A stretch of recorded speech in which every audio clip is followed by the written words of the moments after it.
What's up, everybody? You are listening to What I Know for Sure, the podcast, and I'm your host, Callie. And for this month of July, we are celebrating and learning all about my favorite women in business who have created these businesses or businesses have created them to give them the ultimate freedom. So if you need a little inspiration or encouragement to jump out of the plane and start knitting your business on the way down, y'all just keep listening.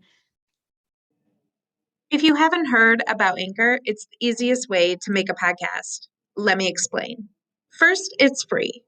Then there are creation tools that allow you to record and edit your podcast right from your phone or computer. Anchor will distribute your podcast for you so it can be heard on Spotify, Apple Podcasts, and many more. You can make money from your podcast with no minimum listenership. It's everything you need to make a podcast in one place. Download the free Anchor app or go to anchor.fm to get started. And I have a very special guest with me today, Kelly with Caffeine with Kelly. She started her company in December of 2020 with the vision to add some caffeination to your marketing plans. And so she has a mission and passion to add more positivity to the world, one cup of coffee at a time. With 10 plus years of marketing experience, she brings authenticity, customization, and deep strategy work to the marketing space. Kelly prides herself as being the guide for her clients to help them be the hero in their story and win their customers. Thank you so much, Kelly, for coming. And since we are raw and authentic on this podcast, poor Kelly kicked herself out, and now she is back. I'm back, baby. Hello, Callie. Thank you so much for having me. So as you know, you and I had this conversation. My focus for July really was to find women that are vulnerable enough to tell their story, because I find that that is where the true lessons are. And so I just want to thank you from the top of this podcast to allow me to step into that space, because as women, we all know that that is hard for someone to come and ask us to be vulnerable. And so just thank you for that. And thank you for being vulnerable enough to share. So where I really want to start, and I'm sure you've told your story 1,000 times and people can go to your Instagram and see all the things, but I really kind of, and we talked about this prior, is starting from the ground up, letting the listeners know how you found your business or how the business found you, and just sort of the inner workings that took place while you were kind of wrestling with being a business owner, transitioning from 9 to 5 to where you are now, and all the rumblings that sort of come with it. So take us there, day one. Let's chat about it. Start from the beginning. Actually, I love that you had mentioned where either you found your business or your business found you, because I haven't heard that yet, but I truly believe my business found me in a lack of better terms. So I was in a 9 to 5. I was in a 9 to 5, a typical miserable 9 to 5, where every single day I was being told I couldn't be positive because it made me look inauthentic to myself. I couldn't collaborate with my team anymore because with the collaboration, I was helping them reach new heights in their roles. And that wasn't my job. I wasn't a manager. It was just, it was an environment that was, I guess, squashing me day in and day out. And it was in the mid-pandemic. And when I look back on that experience of being in a corporate position where I couldn't be my authentic self, I couldn't show up, I couldn't say good morning to people and wave and say hello, because I was straight up told I couldn't do that anymore because I was distracting people when I walked into the office. That's insane. I mean, I would say so, but that's just the way it is.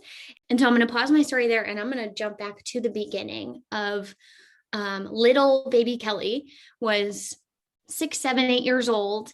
Maybe a little bit older. And I went to work with my dad. It was like, take your daughter to work day. And I remember he's a CFO And so I went to work and I knew, I was like, oh, I'm so awful at math. This is going to be the worst day of my life. And I remember going and I was able to go into a meeting with him. So I remember sitting at this long boardroom table, jazzed, because then I got to sit at like a big old chair. He handed me a spreadsheet, just like everyone else in the meeting. Ooh, official. Yeah, it was pretty important. And I just remember coloring it in, like during the meeting. Obviously, I have no idea what he's saying. To this day, I still don't know what he says half the time when he speaks CFO jargon. And ever since then, as soon as I could take marketing courses, middle school, high school, went to college for marketing, never wavered on my major. I just knew. So as a little girl, you want to be a vet. You want to be a doctor. You want to be a dental hygienist. You want to save the world. And I'm like, I want to be in marketing. Like, crazy. But now fast forward after, graduating college, being in multiple jobs, 9 to 5 jobs right after college, one after another, just trying to find my niche, trying to find where I fit. And I had finally had it in this last one, like I was explaining earlier. And the day came, I was at my sister's house in Iowa, just visiting for a week. And my fiance at the time was here at home in Wisconsin. And I remember I got out of a really bad meeting with me and my boss. I think I've reached this point that I need to either quit or I was like, something's got to give, because I would come home, I would cry when I woke up in the morning, because I knew I had to walk across the room, because we were, in quarantine at the time, to my desk. And I was hating it so much that I couldn't even do marketing the way I wanted to. I couldn't serve other people in the way that I wanted to. It was a cookie cutter society. And I was that flamboyant, excited cookie that they didn't want. I was the one with all the frosting, and everyone else was just a normal sugar cookie.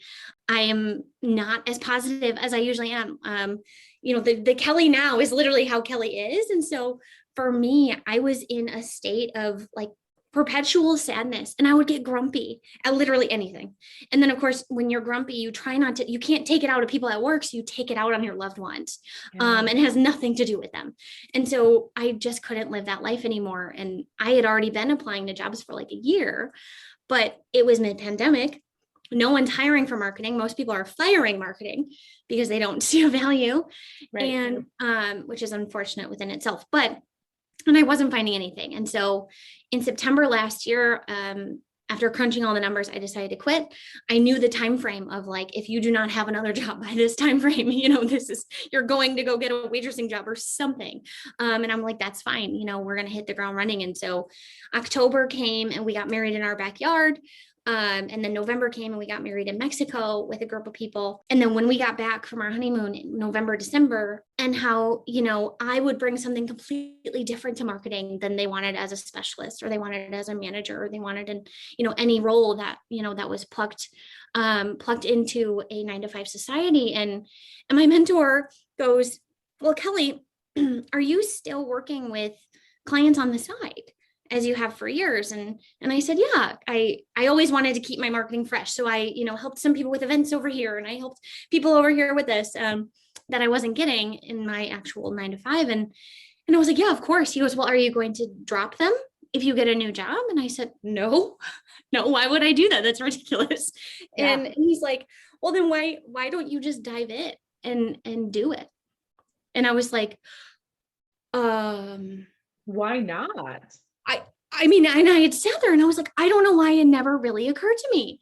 I think growing up with a dad who, for one, I thought would basically, put me up for adoption if I told him that I was quitting my job without another job. I thought I'd be like the bane to his existence. To someone who, I always wanted to work for a team that was inclusive and beautiful and happy and positive, and I was able to innovate and do new things and learn and grow. And he goes, why don't you just build that? You build your team, you build that. And I was like, oh my gosh, why not? And so then I was like crunching numbers of, okay, well, I mean, I don't even know like what it takes to get an LLC. I don't know what it is to have this or that. And I got off the phone with my mentor. I walked into my husband's office and said, I'm really, really glad that you're sitting down because I have something crazy to tell you. And he goes, oh no. He was like, I knew who you were on the phone with. Right. And he goes, all right, hit me. And I was like, hey, I really think I'm going to take Caffeine with Kelly, which was a blog of mine for a while on the back end. It was literally not even live. It was just something fun I was doing. And I said, I think I'm going to take Caffeine with Kelly and build a brand and really go into a full marketing firm as myself. And he goes, I'm really glad you came to that conclusion because I've been thinking about that for a while for you, but I couldn't just tell you, you had to come up with that on your own. And I looked at him like, are you kidding me? How long have you been sitting on this idea? Wow. Yeah. And so I was like, okay, but honey, what if this doesn't work out? Right. I was like, this is scary. This is a big deal. And he goes, but what if it does work out?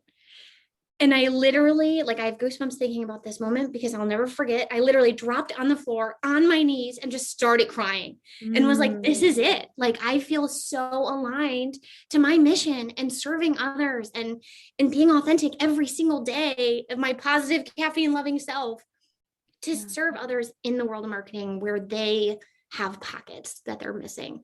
I was like, this is amazing. And literally ever since that day, the next day I bought my LLC and haven't turned back. And it's been the biggest blessing ever. So that's how I got here today. I love it. I love it. And I think something so powerful, and I just want to get a little bit deeper on something that you said where you mentioned your husband had to be the one that said, but what if it does work out? And so in those moments where you're thinking to yourself, what if, right? We always have those questions about what if. What were some of those questions that you were fighting with in your head? Yeah, I honestly think it was, what if I don't find any clients? Where am I going to find these people? What if no one values what I actually do? Because we're in the middle of a pandemic and no one's hiring for marketing anyway. So what makes you think that my marketing firm team of one who has been in the industry for 10 years doesn't matter? People still aren't hiring for that. What if we can't pay bills? What if we need to, sell our house and move to a smaller apartment? All of these things. I was like, what if all the other dreams of us, like traveling and doing all this, what if we can't do that? And he basically went all in and said, I believe in you and I trust you and I support you. And I was on a podcast and someone said, what keeps you up at night as an entrepreneur? And my answer was always the people that don't have a support system who cannot become an entrepreneur because either they don't have, like, I'm so thankful and lucky and blessed that I have my husband's insurance. Like the amount of people that have to pay for that separately or can't even afford to pay for it separately. Yeah. And that's what keeps them in their miserable 9-to-5 that's eating them. That's literally what keeps me up at night. And so I feel so incredibly blessed and empowered by my baby circle of me and my husband and my animals, of my support system. And I wouldn't be here without it. But I also truly believe going through the broken road of the bad that I've been in my career wouldn't have brought me here either. Because I would probably still be in a cushy 9-to-5, all the benefits, all the beautiful things, amazing team, if it wasn't a bad experience for me. And so I thoroughly believe that I was plucked and put here, and this is all in the timing of me and my life. And so I'm riding it, and I'm literally starting every day with gratitude because so many people don't get this opportunity ever. And entrepreneurship is lonely. And so it's amazing that we have people that at least we can ping ideas up from. And if you're having a bad day, you can come to me. If I'm having a bad day, I know I can go to you. And when those little imposter syndromes pop up, I can say, hey, girlfriends, boyfriends, entrepreneur friends, all the things, this is what's happening. And I know 100 people will be like, Kelly, stop it. Yes. You can do it, right? Because they've already been through that thing, yep. Or they're also working through that, yep. thing. And they know that when somebody like you or I, who maybe is a little bit newer to the entrepreneurial world, not that we're new to any other corporate mm-hmm. environment that they've mm-hmm. probably come from also, but that they know tangibly that these are just sort of ridiculous things that show up in our mind, right? Yep. And so in thinking about that, some brief tips and tricks is the pattern that I've seen kind of interviewing all these wonderful women is they were always stuck in sort of feeling like they could never be themselves. And now that they are able to be themselves, be authentic, there's still that imposter syndrome that seems to creep up It's just different ways. So being able to deal with that, what sort of tips and tricks have you used to minimize the self-talk of limiting beliefs that could or still do creep in? Yeah, I've seen this quote a lot recently, and I don't know if it's, a coincidence or not. But it's a Tony Robbins quote, and it's, building your dream is 20% skill, 80% mindset. And I truly believe that, right? Like, we are professionals in our own way. But at the same time, if one day you listen to one what if, or how about you go and get another job on the side and, just save up that extra money, or listen to your parents where they're like, this is crazy. Are you sure? If I would have listened to one of those people, I would not be where I am today.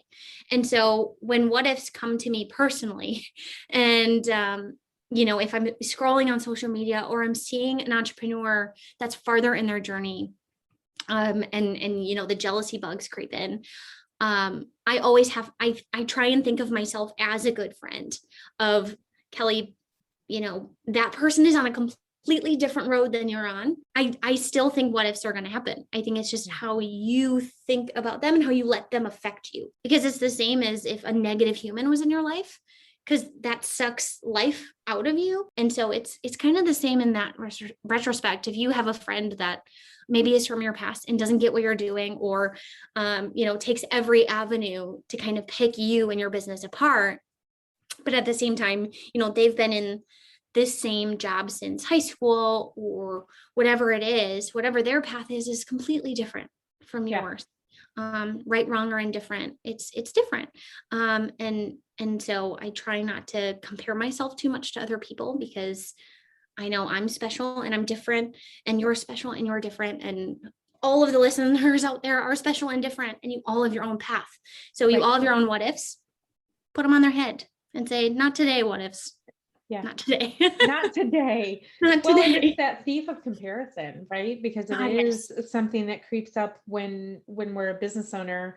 We're both in a lot of rooms, and I think sometimes that often happens is there's a ton of people that come in, especially on other rooms that I do, that are, oh, what are you using? What are the platforms that you're using, or the ideas that you're using? And I think it's important that, and you've done a fantastic job at this, is you have taken all of that information that people have put in front of us, and we dissect it to really understand if it's good for our business and good for us. Like it's super great that people come and they share what they're utilizing or how they're getting ahead, but I think it's important that we recognize that that's their journey, right? That's what they need to use to get where they want to go, and your path is going to look a little bit different. Not to say that you can't refer to them, or that you can't Google some things or what have you, but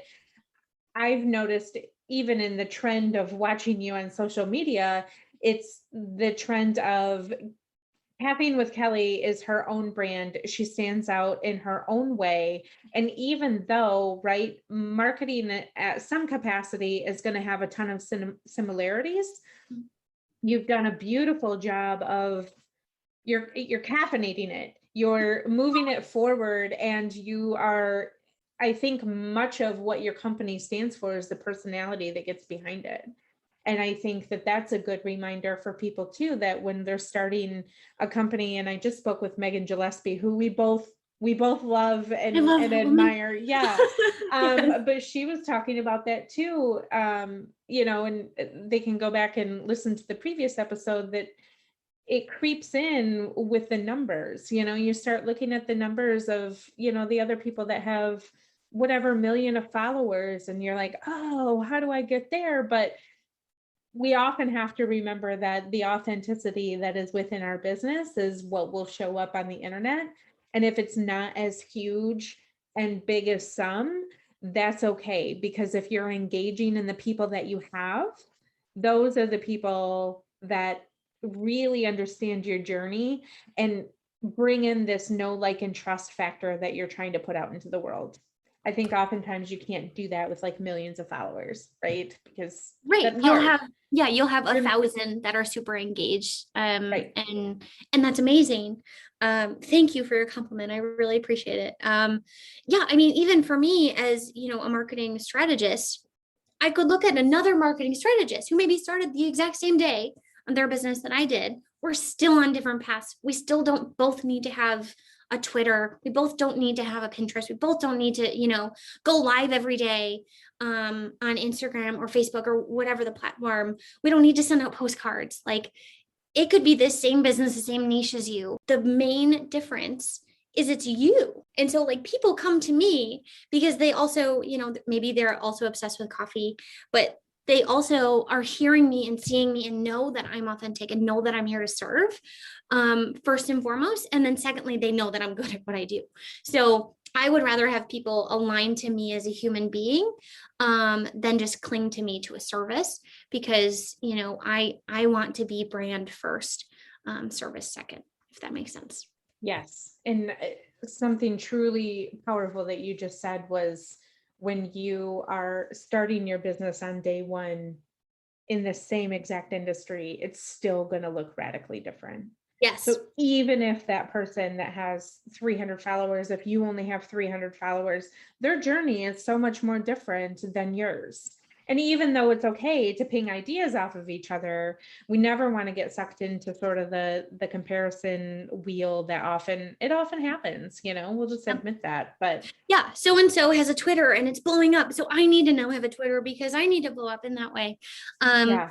And that's a good point too, because talk to me a little bit about kind of, I guess we can go there, the social media usage that you have. Most of, I guess, what I see is on Instagram. Do you feel like you need to be on every platform? Or I guess, what is the alternative if so if I'm a business owner and I see Caffeine with Kelly on every single platform and I think, oh my gosh, I have to go and do all of those things.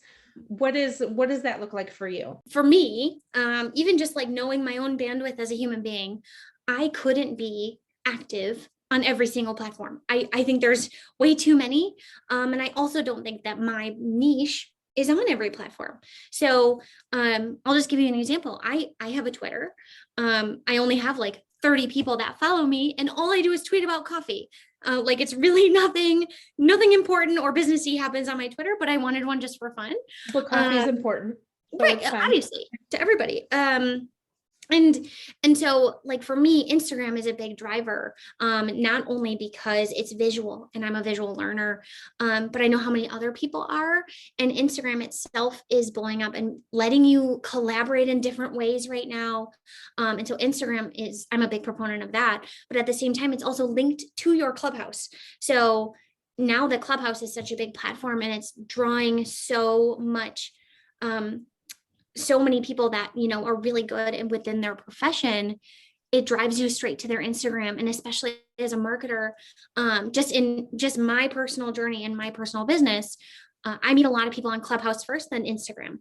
And so it kind of flows people through that funnel.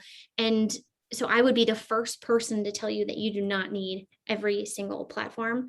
Even if you had every single platform and you plan it all out in advance, because one of them still will probably get like one like or one follow or whatever it is, because when I build all my strategies that I build for my clients are custom and tailor made to them, their needs, and 9 times out of 10 my clients are like, I'm already overwhelmed, give me a strategy that I can use and that'll work. And the last thing I want is to tell you to post 12 times a day on every single platform and just like kind of hope that it works. Right. I pick ones that are strategic to where your people are at. Where are you meeting them? Where are they meeting you? And where do they want to learn from? Because people learn so differently. And that's why even just repurposing content, I know that's another whole other chat I could get into, but repurposing content is important. So, if you do have an email or you do have, an Instagram and maybe you also have a website and a blog and all that jazz, it's important to kind of meet people where you're at and never feel like you have to recreate the wheel every second of the day. And I don't want you to feel bad about that. I do want to point out, I'm probably one of the only people in the world left that do not have a TikTok. And I'm in marketing, mainly because I get easily distracted. And I know it's a platform. I know you can blow up easily on that platform. I know all about it. A lot of my clients have it. But I know me, I will get distracted and I will just scroll for days. And all of a sudden I'm deep into a Gilmore Girls TikTok land, or puppies or kitties. And then all of a sudden I realize 4 hours has gone by and I've done nothing. Yeah. Yeah. So, maybe when this airs, maybe that day, maybe I'll get one. I'm not saying you shouldn't or you should. Just for me and my strategy currently, I do not have the bandwidth to have a TikTok at the moment. And for me, that's okay. Yeah. I mean, it's pretty sad. Me as an individual, I had to move it off of my main board of my phone because it becomes a time suck. So I totally get that there. Almost everyone I know has one. So they'll send me fun videos randomly, which is great. But for me, like, I'm a big reels person. Yeah. So I like to create reels. I get in a real time suck on the daily. And if I had reel and TikTok, I literally would not probably get out of bed. I would probably just stay there and consume all that content all day long. Yes, thus being your time frame for your husband, who said you have X amount of days, and that would surely pass. Literally, it would be gone. Yeah. He'd be like, "You're joking." A random question: who is some influential that you look up to? Alive or dead? Either. I'm gonna say, do I have to only pick one? Oh, you don't have to only pick one. Caffeine Kelly, but she never just picks one. Okay. Well, fictionally, I would pick Lorelai Gilmore because obviously I'm a huge Gilmore Girls fan. And I think I get a lot of my caffeine addiction problems and my talking fast problems from her. But also her work ethic, and being a small business owner like her, I see a lot of similarities there. Obviously, this is not a real human being, just super fan. Real life, people, Jamie Lima, who founded It Cosmetics out of her living room and got hundreds or thousands of no's before she got one yes. Like, to have that drive as an entrepreneur and have literally everything going against you, and having people straight up telling you no, like, nope, I'm not doing that, or nope, you're not the right person for that. Just being able to hear that and then still come back stronger every single day because your mission is so big. That woman, I would love to meet her one day. I would probably also have to say, not to be like cliche, but Oprah, Yeah. Oprah is one of the people I used to watch her growing up. And I just remember I wanted to be able to be in a place in my life with security, where if I was on a podcast, on a show, on whatever it was, I could literally point at the audience and be like, and you get a cup of coffee, and you get a cup of coffee, right? Like, her generosity, and I just love it. Everyone else's drives me. And I think it's so beautiful that you're able to see other people's story and feel their mission and hear it when they talk. That's why I love podcasts and why I love Clubhouse so much, because you can hear people's passion about what they're doing. And so to come from, like, I would love to listen to this in 10 years and be like, Kelly, where are you? Because I would love, people to really hear me and hear you and hear why we want to serve and why we are here. Even the amount of no's I get in a day is a lot. And I literally always think, like, you know what? One day it's going to be a yes, and that yes is going to change my life. Podcast. I don't know if you're familiar with him, but she sold It Cosmetics for. So Jamie Lima sold It Cosmetics for, I think it was 1.2, 1.4, some give or take a couple $1 billion. And she was the first woman CEO of that company. That's insane. Or like the first one on the board or something. Ridiculous is how it's been run by men for so many years, like 100 years or something like that. And she was the first woman to be like in a serious role. I was talking to someone about that brand and inclusivity, and this was a woman of color, and she was like, actually, I really liked It Cosmetics, but if I'm ever like in the sun and I'm one shade darker, it doesn't hit, like, she doesn't have every single tone in that line. And I was like, wow, I really hope that like someone hears this, because clearly that's a need. I don't wear makeup on my face, so I don't buy makeup. But I do think it's a really cool industry that she was able to come and make people feel beautiful. The everyday human, you know what I mean? Yeah, absolutely. Absolutely. Well, thank you for sharing who is influential to you. I think that it's super neat just to get a good idea on, if they're famous people or if they're not, we all have If our they're different, real, if they're not. right, right. We all have our different people that inspire us and move us forward. And so thanks for sharing that. But tell us a little bit. So we're going to end the nitty gritty back end stuff. Tell us the exciting things that you have going on, because I know you always, pun intended, have something brewing. Hey. Yay. Oh, but that was lovely. Yep. Thank you. Yes, and I'll probably keep throwing in coffee puns because those just fly out. So thank you for that, and thank you for giving me the space. Yeah, I recently launched my new method, which is the fully caffeinated marketing method, which is a comprehensive 12-week program where you have 6 one-on-one meetings with me. You have a full marketing plan. You get implementation, strategy, mindset, all the things, analytics. And I'm with you every single step of the way of this process. And so I'm really, really excited about that. That just launched the beginning of June. And so I'm here for it. People are getting it right now at a beta discount, which is fun. So if you're out there, reach out to me and I'll let you know if there's any more slots available.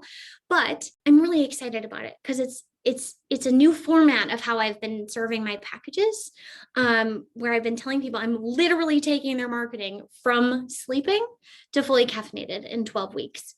And I really believe that. I believe that the amount of value and love and support and nurturing and just marketing jargon that I'm going to throw at you is really, really valuable.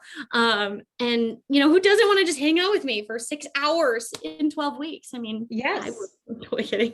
Sign me up. I love that. Thank you. And so I'm jazzed about it. I know a lot of marketing programs that are out there where people aren't finding that they're getting that like one-on-one touch. And since everything I do is custom built for you and your business, they feel that. And they know that I'm there for them first and foremost, because I'm not going to take what I've built for a car dealership marketing strategy wise and throw it over to you, Kelly. That wouldn't make any sense. right. But people do that. And that's the last thing that I ever want to do is I want to make sure people feel seen and heard and loved, and know that marketing is tough. And it doesn't have to be tough. That's why there are marketers to really help you and support, because we take time to learn all the new things. We take time to keep our knowledge fresh and really, dive into what is needed and what's not needed. More importantly, kind of going back to our original conversation of, do you need to be in every facet? You need to have all of this stuff. I would say no. So that's what's currently brewing, and I'm jazzed about it. So thank you. Perfect. Awesome. One final question that we have from the podcast is Caffeine with Kelly. What do you know for sure? I would have to say, I know probably nothing for sure. I feel like there's so many things that change. But in real life, I know for sure that coffee is the best liquid beverage on the planet. And that's it. That's a wrap. Thank you so much, Kelly, for coming on. I so enjoyed just getting to dive deeper with you. And I hope that people feel and can take in your radiant positivity. And I will include everything in the description box and where you can find Kelly, any resources that she has for you to get started, and really take into consideration the point that she is sharing with us all to A, be yourself, and B, you don't have to be on every platform. That's just insane work. So if you are feeling those things, please connect with Kelly and let her caffeinate your marketing plan. Can I ask you a question to finish off? Yes. I don't know if anyone ever asked you questions, but I figured absolutely. We can shove it in somewhere. Perfect. Amazing.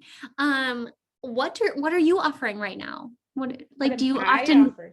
do you often tell your listeners what's going on in your world?